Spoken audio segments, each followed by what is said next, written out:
Bonjour à tous, on se retrouve aujourd'hui dans une nouvelle vidéo. Je vous ai demandé il n'y a pas longtemps sur mon compte Instagram, que je vous mets juste là, quel type de vidéo vous aviez envie de voir sur ma chaîne. Ça fait pas mal de temps que je n'ai pas tourné, puisque ces derniers temps j'étais plus dans les couches, dans les biberons et tout ça, vu que j'ai accouché en plein pendant le confinement. Et donc du coup, voilà, j'avais envie de reprendre un petit peu les vidéos. Et donc j'ai eu beaucoup d'idées, j'ai noté un petit peu tout ce qui me semblait intéressant. Et il y en a une en l'occurrence, je pense que c'est la bonne période pour le faire. Vous avez été nombreux à me demander en fait une vidéo, quoi préparer en fait quand c'est notre première rentrée en tant que PES. Ou même je pense que c'est une bonne vidéo en fait, même si on n'est pas PES, quoi préparer en fait pour une rentrée.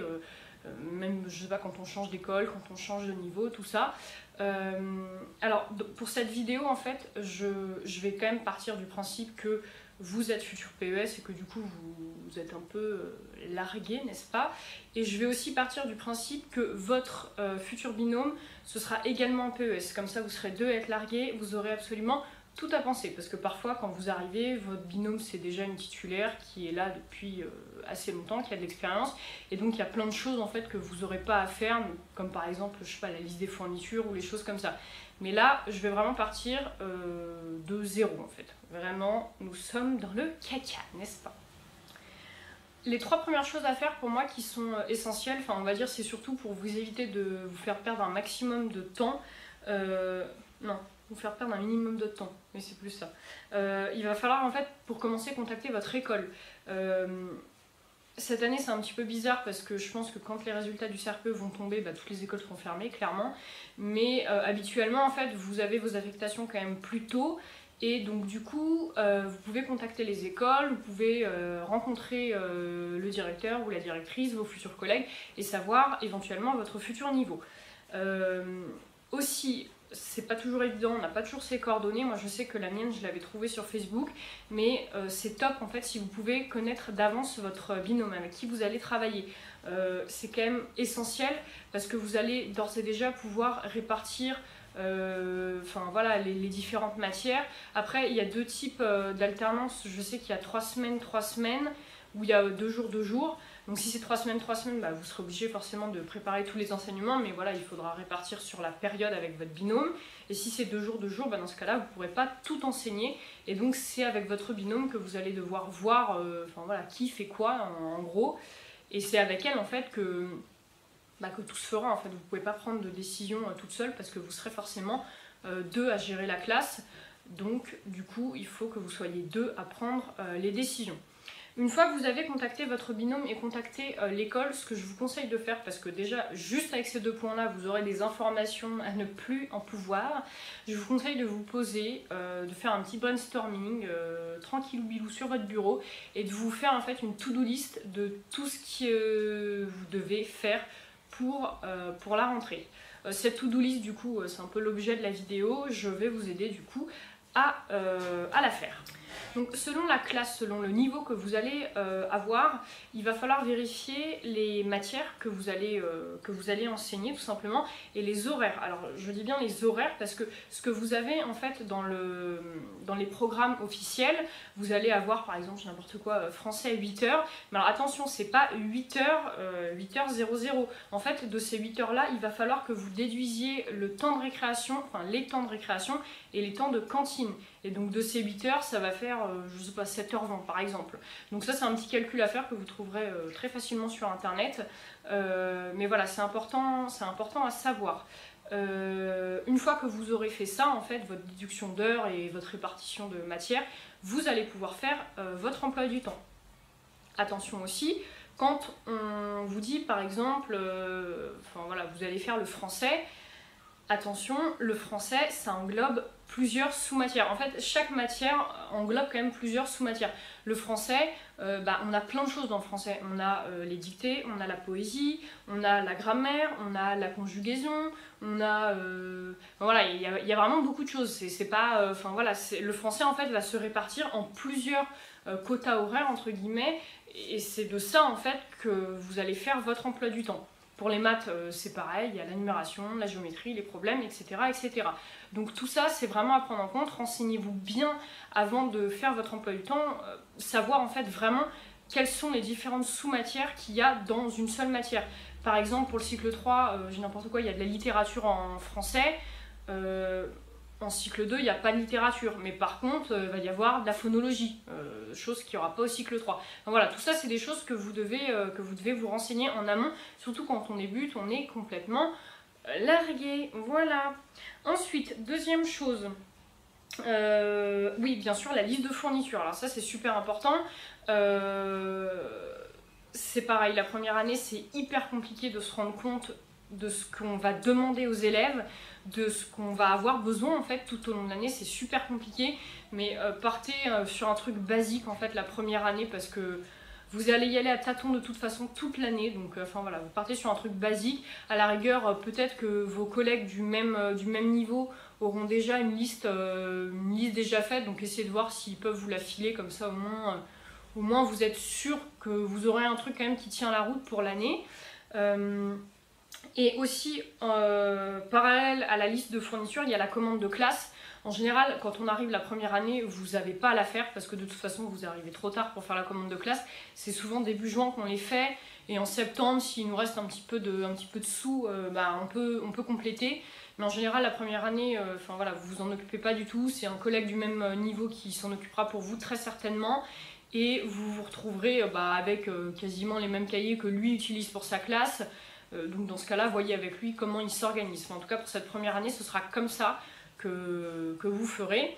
Et aussi, je ne l'ai pas noté, mais un truc qui me semble assez essentiel, c'est une liste outils. Alors, je m'explique. Une liste outils, en fait, c'est quelque chose qui servira pour votre remplaçant si vous avez besoin un jour d'être remplacé, mais aussi pour vous au début, parce qu'au début, vous allez être un peu perdu, vous ne saurez pas que le petit cahier rouge c'est le cahier de liaison, le petit cahier orange c'est le cahier de mots, le grand cahier bleu c'est le cahier d'anglais, vous n'allez pas tout retenir. Donc la liste outils, en fait, ça permet vraiment de répertorier ça, petit cahier rouge, cahier de liaison, petit cahier machin, donc voilà, ça permet de répertorier, savoir où vous en êtes, et éviter de dire à vos élèves, sortez le cahier d'anglais, démerdez-vous, je ne sais pas c'est lequel. Donc avec la liste outils, au moins vous saurez que le cahier d'anglais, c'est le grand bleu. Voilà, tout simplement. Une fois que votre emploi du temps sera fait, vous allez pouvoir rentrer dans ce qu'on appelle le vif du sujet, ce travail interminable en fait qui est de préparer sa classe. Donc en fait, pour savoir où vous allez, alors tout se fait quand même petit à petit, hein, vous n'allez pas plonger tête baissée sans savoir où vous allez, mais pour savoir un petit peu justement où vous devez aller, il faut faire ce qu'on appelle les programmations annuelles. Donc une programmation, ça se fait pour chaque discipline et sous-discipline. Donc comme je vous disais tout à l'heure, en français, vous allez avoir votre programmation de dictée, votre programmation de poésie, etc., etc. Donc pour le français, il y a plusieurs programmations à prévoir. Donc cette programmation, en fait, elle se met en 5... je vais vous montrer un exemple. Donc j'ai pris la programmation de poésie me concernant. Donc moi, c'est vraiment quelque chose de très simple. Donc du coup, j'ai une colonne pour chaque période de l'année. Et pour chaque période, je dis, la première, ce sera Chahut de Véronique Colombet, etc., etc. Et donc pour chaque discipline, du coup, vous avez ce genre de papier. Ensuite, une fois que vous avez vos programmations qui sont faites, il va falloir du coup que vous vous concentrez sur chaque matière, période par période. Donc bon, là pour la poésie, c'est facile, mais une fois que vous avez dit que vous allez faire Chahut de Véronique Colombet, il va falloir quand même que vous prépariez la poésie, que vous l'écriviez, etc., que vous la mettiez en page. Bon, pour ça, c'est très très simple, mais pour par exemple une autre matière en grammaire, il faut vraiment préparer votre séquence en entière avec les exercices d'entraînement, la trace écrite, l'évaluation. Donc tout ça, c'est à préparer. Alors n'imaginez pas que vous allez pouvoir préparer toute votre année là, en l'espace de 6 semaines. Ça va être très compliqué, à moins d'y laisser votre été, et encore franchement je suis même pas sûre. Ce qui est conseillé de faire, et surtout quand vous commencez en fait, déjà en fait vous allez vraiment y aller à tâtons, donc préparez pas des choses à l'aveugle. parce que vous savez pas du tout où vous allez mettre les pieds, c'est hyper abstrait quand on commence.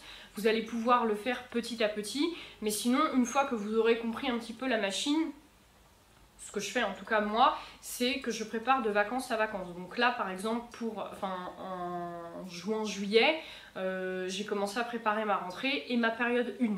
Ensuite ma période 2 je la préparerai à la Toussaint, ma période 3 à Noël, etc. etc. C'est comme ça qu'on avance petit à petit, comme ça vous permet aussi de... Enfin, voilà, de modifier des choses que, je sais pas, vous n'avez pas eu le temps de faire en période 1. Il y a énormément de choses aussi qui évoluent dans l'école. Enfin, vous n'êtes pas à l'abri de, je sais pas, il y a un décloisonnement comme ça qui tombe de nulle part. Pouf, déjà votre emploi du temps, il fonctionne plus. Ce que vous aviez prévu non plus. Donc, enfin voilà, ne prévoyez pas trop de choses parce que vous risquez de travailler pour rien. Donc, calmos, hein, on y va piano et voilà, ça ira comme ça. L'enfant pleure. Le mari va s'en occuper, je pense. Où j'en étais? Oui, pour préparer votre séquence. Votre séquence? Non, qu'est-ce que j'ai mis? Oui, pour préparer vos séquences en fait de la période 1 par exemple, ce que je vous conseille de faire en fait, parce qu'une fois que vous avez toutes vos programmations, voilà, vous allez les imprimer, etc. Mais ce que je vous conseille de faire en fait, c'est sur un papier, donc là c'est complètement à l'arrache, mais voilà. Voilà, donc j'ai vraiment mis tout ce que j'avais à préparer pour la période 1. Donc, poésie encore, donc chahut. En compréhension, je dois imprimer le fichier je lis, je comprends. En production d'écrit, je dois préparer un rallye-copie. En lecture, je dois choisir un livre et faire un rallye-copie aussi. En écriture, etc., etc. Donc là, j'ai vraiment répertorié tout ce que j'avais à faire pour ma période 1. Et comme ça, c'est beaucoup plus lisible. Je stabilote, je vois où j'en suis, etc., etc. Donc, voilà, vous aurez compris que, enfin en tout cas moi je suis la reine des to-do list, mais franchement dans ce métier pour rester organisé et pas paniquer, franchement faites-vous des to-do, les to-do c'est la vie les gars. Quand vous aurez préparé toute votre période, que selon vous tout est terminé, vous avez vraiment tout terminé, ce que je vous conseille c'est d'imprimer toute votre période 1. Comme ça va vous permettre de vous organiser, de savoir comment en fait vous voulez vous organiser, parce qu'il y en a qui fonctionnent avec des classeurs, d'autres qui fonctionnent avec des triggers. Donc enfin voilà, une fois que vous aurez tout devant les yeux, peut-être que ça vous semblera logique de vous dire bon bah moi je vais fonctionner en classeur avec des intercalaires, ce sera beaucoup plus simple. D'autres préfèrent des triggers. Moi je sais pas encore ce que je préfère honnêtement. La première année j'étais avec un classeur, puis en cours d'année j'ai changé pour des triggers. L'année dernière j'ai pris un trigger, mais bon je sais pas si c'est très représentatif vu que j'étais en congé maternité quasiment toute l'année. Là cette année je suis en train de partir sur des classeurs et je me demande même en fait si je vais pas prendre un classeur par matière. Je sais pas exactement comment je vais faire, mais ça c'est vraiment propre à chacun, il n'y a pas du tout de règles. Enfin, dans ce métier vous verrez rapidement de toute façon qu'il n'y a pas de règles, hein. C'est selon vous, votre instinct, comment vous vous sentez, mais en tout cas enfin voilà, imprimez tout comme ça. Ce qui est super pratique aussi, le fait d'avoir tout imprimé, c'est que quand vous serez à l'école, vous n'aurez plus qu'à photocopier en fait ce dont vous aurez besoin pour les élèves et vous n'aurez pas à vous prendre la tête. Enfin, je sais que moi j'ai des collègues qui amènent leur clé USB, qui la branchent sur la photocopieuse, machin. Enfin, moi ça me fait perdre à chaque fois un temps fou, je retrouve jamais ce que je veux sur ma clé USB. J'oublie tout le temps de les renommer, donc le fichier XY239, je sais jamais à quoi il correspond forcément. Hein. Donc du coup, moi je préfère tout imprimer, photocopier ce que j'ai besoin à l'école. C'est beaucoup plus simple.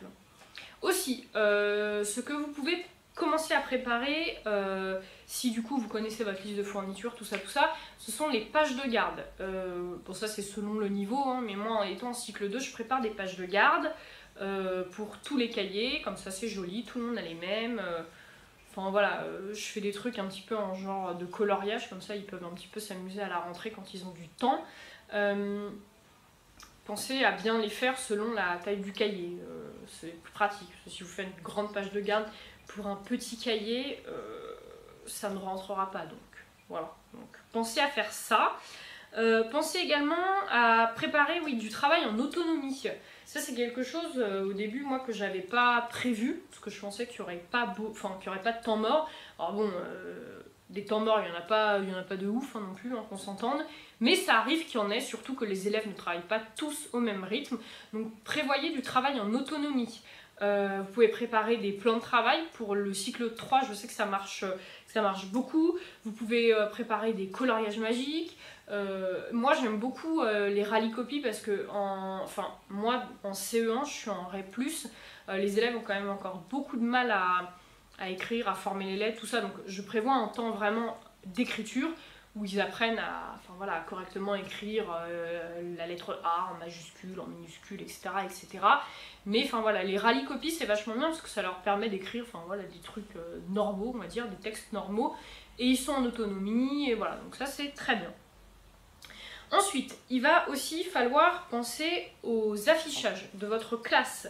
Donc pareil, hein, les affichages ça dépend du niveau, hein. Vous n'allez pas mettre en cycle 1 ce que vous allez mettre au cycle 3, hein. C'est vraiment, ça dépend du niveau. Mais grosso modo, les trucs un peu basiques quand même, c'est les responsabilités. Ça c'est quelque chose qui est à prévoir. Après c'est pareil, les responsabilités, c'est un autre sujet, mais vous pouvez les faire un petit peu comme vous voulez. Le truc un peu classique, c'est il y a 2 élèves par responsabilité, ça change chaque semaine. Moi ce que j'ai tenté de mettre en place cette année, mais bon j'ai pas encore assez de recul pour m'en rendre compte vu que j'étais pas très présente, c'est de choisir en fait 2 élèves pour la semaine qui font toutes les responsabilités. Parce que alors moi, mon problème avec Mémoire de Poisson Rouge, c'est que quand je nomme 2 élèves pour chaque responsabilité, ça change chaque semaine, c'est simple, je ne sais jamais qui est chef de rang, je ne sais jamais, les élèves non plus, c'est une catastrophe. Donc du coup, je me suis dit, il y aura 2 élèves, ils vont faire toutes les responsabilités, au moins, ce sera très bien, tout le monde aura fait toutes les responsabilités, moi je saurai qui est qui. Donc voilà, ça je pense que c'est un bon truc. Donc responsabilité, pensez à faire votre pancarte de porte, donc classe de CE1 bidule chouette, madame machin chose, voilà. Pareil, selon le niveau, vous pouvez préparer des petites choses pour les porte-manteaux, des petites décorations. Oui, pensez éventuellement aussi à une thématique pour votre classe. Moi je sais que l'année dernière j'étais partie sur une thématique cactus, donc du coup toutes mes décorations, tout ce que j'avais besoin d'imprimer, il y avait toujours des petites cactus à droite à gauche. Cette année, je vais partir sur un projet un peu tour du monde, mais je vous en reparlerai. Donc du coup, cette année, il y a un peu des avions, des montgolfières, des trucs comme ça un petit peu partout. Pensez également aux affichages d'anniversaire. Ça, je sais que ce soit en cycle 1, en cycle 3, ils kiffent tous ça. Donc les affichages des anniversaires, puis les rituels de date en français, en anglais, la météo, etc. Donc ça, c'est les affichages, un peu selon ce qu'on a envie de faire. Mais attention, il y a des affichages obligatoires, que vous devez obligatoirement avoir dans la classe. Si vous êtes visité et que vous ne les avez pas, vous allez vous faire engueuler, c'est un grand mot, hein, vous n'êtes pas des bébés, mais on va vous faire la remarque. Donc ce qu'il y a d'obligatoire, là je vous donne une liste un petit peu non exhaustive, mais c'est pareil, renseignez-vous auprès de votre école, vos collègues, sur internet, vous trouverez très facilement ça. Mais en gros, l'emploi du temps, c'est obligatoire, au cas où vous vous faites remplacer. Les programmations aussi, elles doivent toutes être affichées. Pareil, pour si vous faites remplacer, savoir où vous en êtes. La liste des élèves, la pyramide des âges, donc savoir du plus âgé au plus jeune ou inverse, je sais plus ce que c'est. Le règlement intérieur, le tableau de service et aussi un tableau en fait qui récapitule toute l'équipe de l'école avec les coordonnées. Voilà. Ensuite, avant la rentrée, pareil, il faudra que vous pensiez à préparer votre cahier journal. Alors un cahier journal, qu'est-ce que c'est? C'est un cahier ou un classeur, ce que vous voulez, mais c'est un endroit en fait où vous allez mettre tout ce que vous avez prévu de faire dans votre journée. Alors moi, pour m'aider, ce que je prépare en fait, c'est à l'avance un tableau de période. Sur ce tableau-là, en fait, il va y avoir tous les jours de la période, donc lundi, mardi, jeudi, vendredi, rebelote, lundi, mardi, machin. Donc il y aura toutes les journées de la période. Donc sur un côté, toutes les journées de la période, et sur l'autre côté de mon tableau, il y aura toutes les matières. Et en fait, dans ce tableau-là, je vais vraiment étaler en gros toute ma programmation avec le détail de mes séquences. Et comme ça, d'un coup d'œil, en fait, je saurai exactement ce que j'ai à faire pendant toute ma période. Si par exemple, je dis n'importe quoi, je dois avoir l'auxiliaire être et avoir, je sais que ça va me faire, j'ai n'importe quoi, 4 séances, et ben voilà, je vais pouvoir le voir sur mon tableau que j'ai 4 séances, qu'à la suite de ça, je vais pouvoir enfin, voilà, rajouter encore, je sais pas, 4 ou 5 séances par rapport à la taille de la période, s'il y a 6 ou 7 semaines, enfin voilà, c'est hyper pratique d'avoir un tableau comme ça, parce que quand en fin de semaine, enfin en tout cas moi c'est en fin de semaine que je prépare mon cahier journal pour la semaine suivante, quand en fin de semaine vous avez besoin de préparer votre cahier journal, bah, vous avez juste à prendre ce tableau là en fait, et à noter en fait tout ce que vous avez à faire pour la semaine suivante. Je vous conseille pas en fait de tout noter à l'avance sur votre cahier journal parce qu'en fait il y a des trucs qui peuvent encore une fois évoluer. Peut-être que cette semaine-là, je sais pas, vous avez été malade, donc le remplaçant, enfin de toute façon vous ne serez même pas remplacé, mais enfin voilà, il y a peut-être des séances qui vont sauter, que vous allez devoir rattraper. Donc du coup, enfin voilà, vraiment pensez, enfin notez au fur et à mesure parce que vraiment, enfin il y a beaucoup de choses qui évoluent, il y a des réunions qui vont venir se caler, il y a une grève peut-être qui va venir se mettre, enfin voilà, faites les choses vraiment au fur et à mesure. En ce qui concerne le cahier journal, ça c'est pareil, je pense que je vous ferai une vidéo un petit peu détaillée en fait de moi ce que j'utilise, mes différents, enfin mon planeur, mes agendas, tout ça, enfin je vous ferai une vidéo un peu plus complète sur le sujet. Aussi à savoir, enfin voilà, il faut que vous préparez votre cahier journal pour la première semaine de rentrée. Cette première semaine, elle sera quand même un petit peu différente des autres. Vous ne pourrez pas suivre votre emploi du temps à la lettre. Enfin, je sais que moi, quand les élèves arrivent, à 8h30 lundi, premier jour de rentrée, on va pas commencer par faire des maths, quoi. Enfin, on y va mollo, les gars, hein. On était tous en vacances, donc hein, on se calme, on se calme.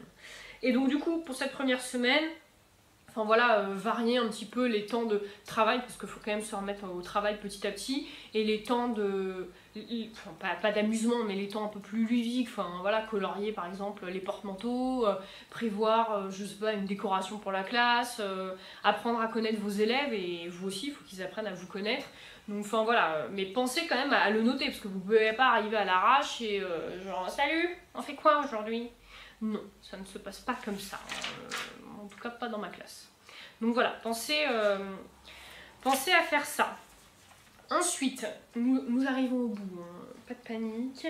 Je vais vous mettre un récap de toute façon à la fin de tout ce que je viens de dire, comme ça vous pourrez faire un screen et enfin voilà, paniquer calmement face à ce screen après. Donc, qu'est-ce que j'ai mis d'autre?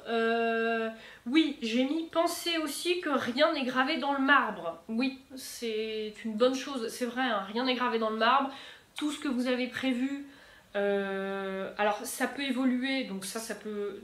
Parfois ça peut vous saouler, parce que quand vous avez prévu de faire un truc et qu'on vous colle un décloisonnement à la dernière minute, c'est un peu relou, hein, on va pas se le cacher.